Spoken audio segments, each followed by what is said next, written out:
Hello? Hello? Can anyone see me? Just trying to figure this out. Oh, there we go. Alright, so, we're doing a live stream tonight. I've been doing a lot of gaming live streams, and when I do like archery and hunting related videos, I kind of do it pre-recorded and edited. This time, we're going to do a little live stream. And putting a little more effort into this one, and I think you'll see what I mean. And I just want to say hi to my biggest fan, Harry Hooper. If you don't know who that is, I feel very sorry for you. But Harry is a big fan of this channel, and he watches hours upon hours and upon hours of footage, and I really appreciate it. So, if you don't know Harry, you're really missing out. And let me know what you think of this format, because I'm putting a little more effort into the broadcasting system this time around, and yeah, we'll just see how this goes. So, as you can see on the sign, this is going to be archery related. Right there you can see the targets indicating this is about archery, and we're going to be talking about a pretty important question. I don't think people ask nearly enough. Target shooters might not really get to any point in their career where they actually have to ask this, but hunters certainly do. And that is the question right there. Do broadheads shoot higher, lower, or the same as field tips? I personally am asking this question because I went to the range the last couple of weeks to sight in my field points, and I also had the opportunity to shoot a target that was rated for broadheads, and I kind of thought the broadhead was going to hit low, and they actually hit high. So does that answer our question? It actually does not. It does not. And before we get into this question more in depth, I think we're going to have a obligatory intro, which I rarely do these days, but here we go. We're going to do a little intro.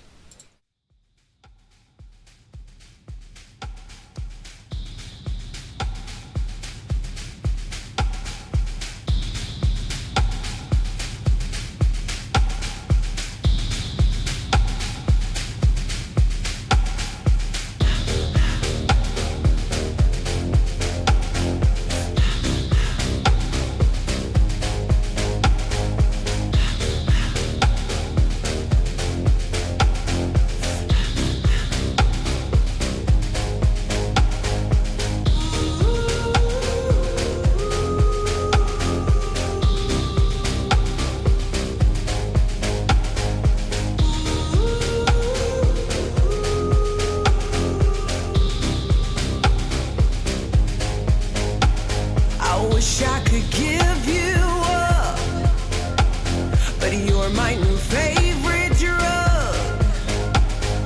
Enter into my blood, run with my toxic love. Look how you make me happy.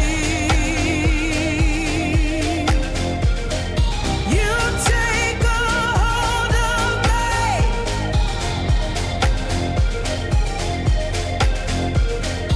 You take a hold of me.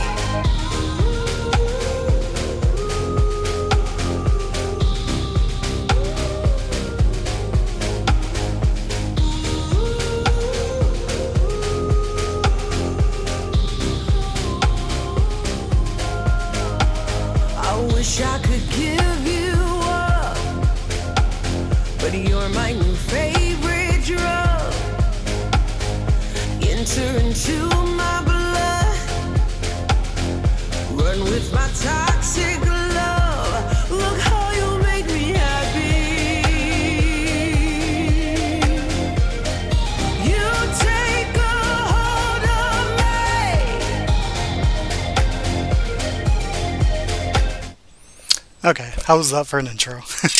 All right, so we're going to delve into this question a bit more. Earlier today, I actually posed the question to the great folks on Reddit. I'm not sure if you know what Reddit is, but I am on Reddit. On Reddit, you can find me out and about at Matt Hunt's Outdoors. So a little separate from my YouTube, which is Matt Hunt's Boston. So Matt Hunt's Outdoors on Reddit. Feel free to follow me, find me on there, because I'm always asking cool little hunting and archery related questions that people have great feedback on. And yeah, so delving into this question a bit more, my broadhead hit a little high. Posing the question not just to Reddit, but also other sources, including AI. I mean, the grand answer is broadheads can be very, very, very close, but inherently, you are going to have different drag factors.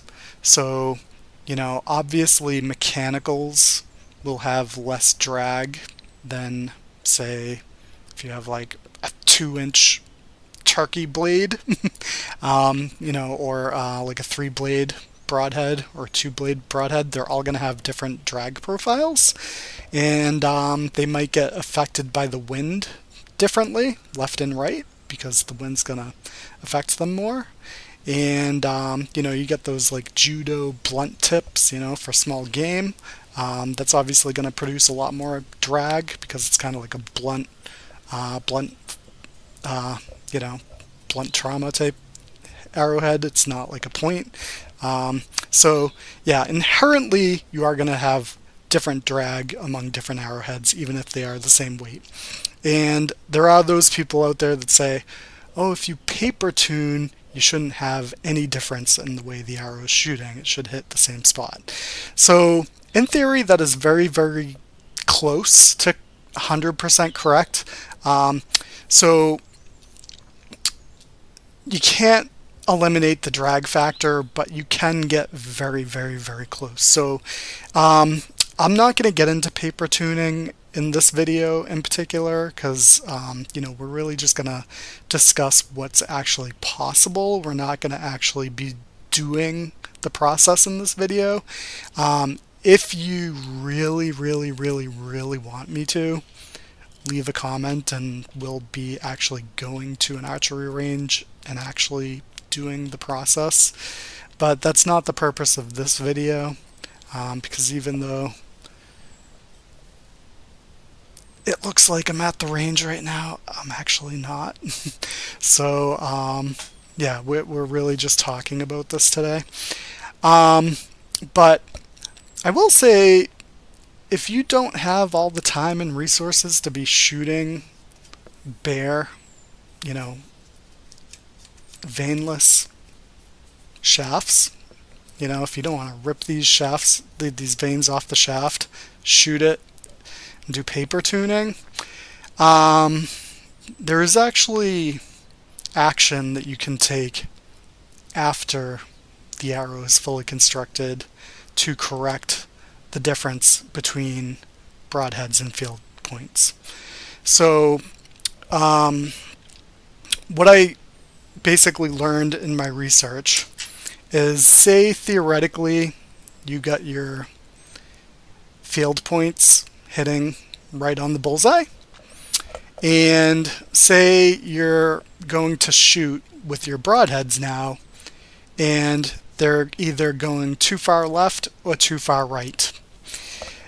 One factor that's coming into play that I actually found out, which is very useful, is you've got your arrow rest. In this case, it's a whisker biscuit. This is not the bow that I use all the time, but you can see this arrow rest.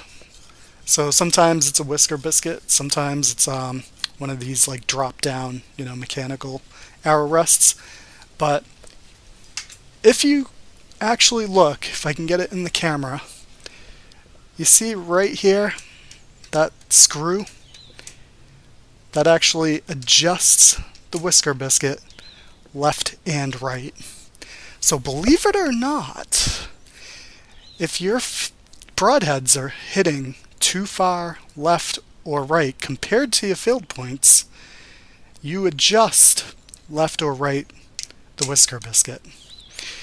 And I believe, now do your own experimentation. Now these are going to be very small micro adjustments, nothing crazy, like fractions of an inch, fractions, millimeters, in fact.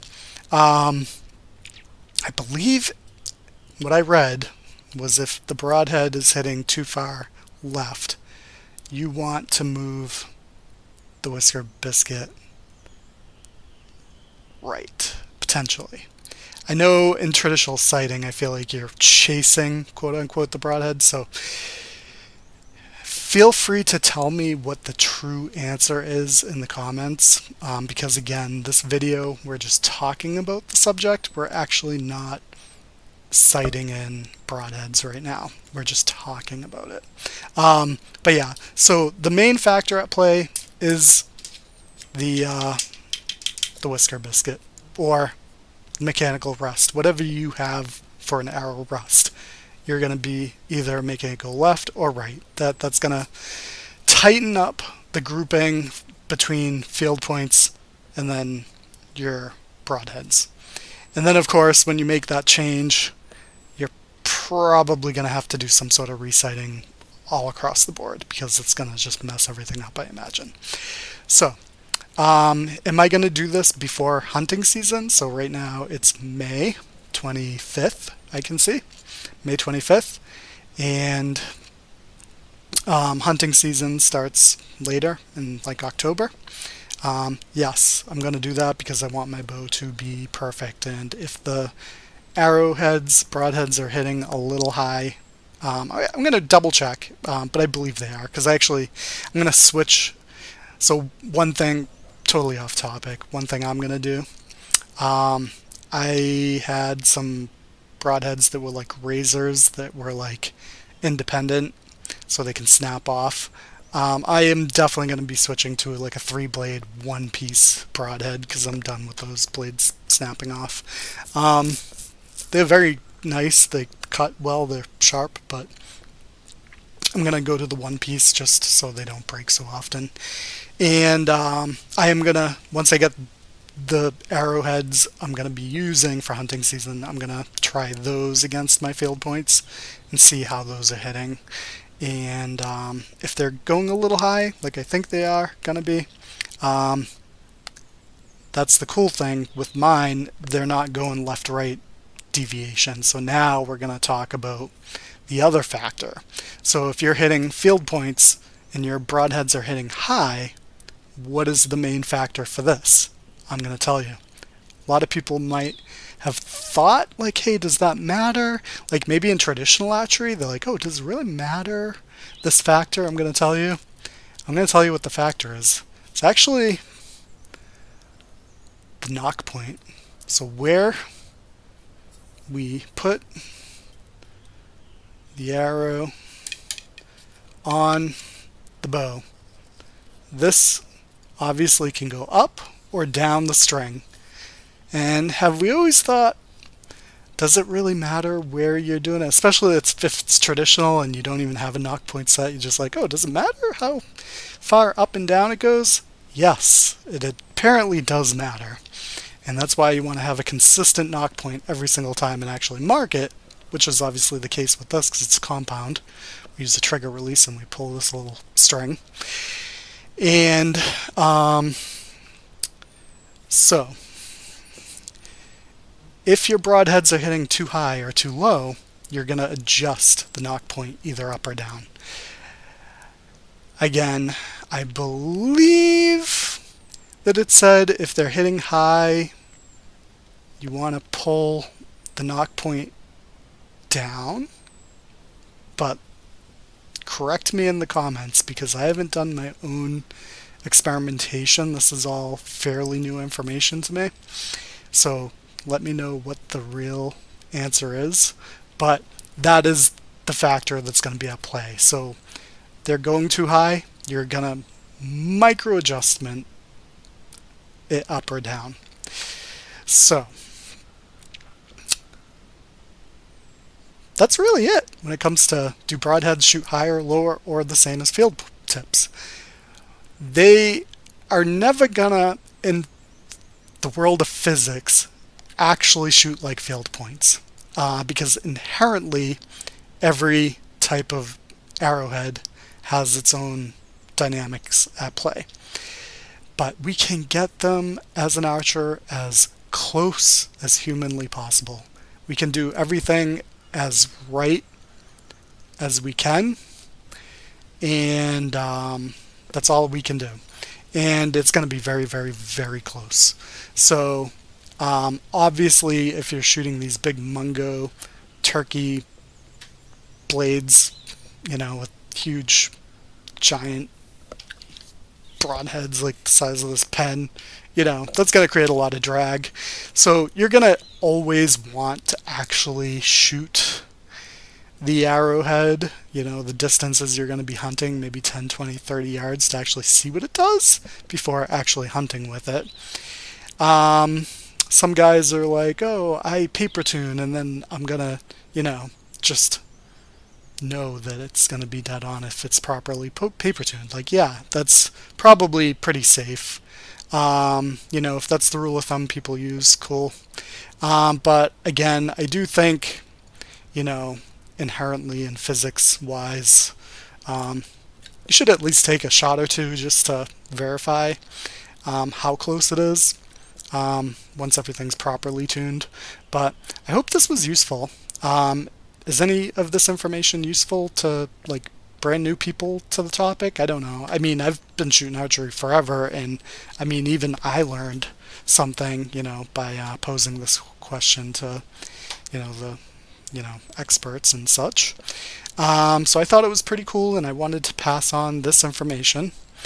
And I hope you like this video format I'm trying out today, kind of like a broadcasting style, live streaming instead of pre-recorded video. And so we did a little intro today, a little sloppy, but whatever. And we're gonna also do kind of an outro. So if you bear with me for a moment, we are gonna go. Oh, I'm gone. See? I'm gone. And now we're gonna go to our little goodbye screen. So Harry Hooper, if you're watching out there, I hope you liked this video. And we're going to go to our goodbye screen. Okay. Hopefully you can still hear me. This is just a very old video.